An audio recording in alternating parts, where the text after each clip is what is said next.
So what's going on here is I need to make sure that the user has entered a menu choice that is within the inventory. So what I can do is the first thing I need to do is need to make sure that they entered a positive value. In fact, I can go so far, well, no, this will work just fine because the positive value that I'm asking for has to be larger than 0. Because if you guys recall, I'm altering the output of the program to make it appear as if the inventory starts at item number 1. So 1 is the first valid item and is always going to be the first valid item for this program. So I'm making sure that they entered something that's greater than 0.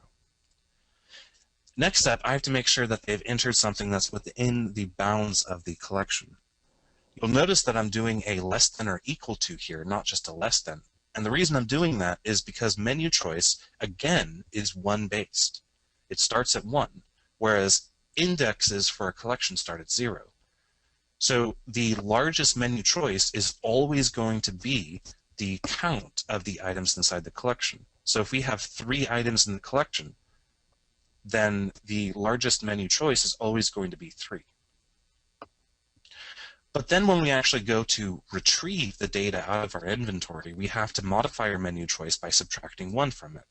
And again, that's to compensate for the discrepancy between what we display to the user and how the data is actually stored in our program. Okay, so looking through the rest of this program, we should be pretty much good to go. Let's go ahead and run it and watch my computer explode. Yay, fire. Okay, enter product name, so I'll go ahead and do item 1, price is 30, enter product name, item 2, and then I'll put in some garbage data, or how about I put in some negative data, or some 0 data, and so on, so that's nice.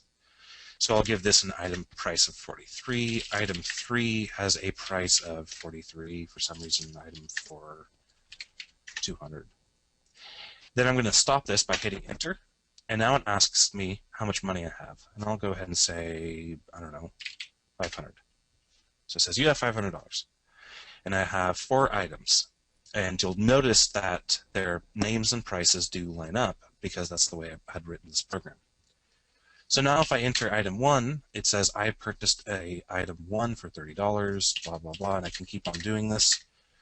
Or I can go ahead and do No, no, an no. item. Keep on doing that.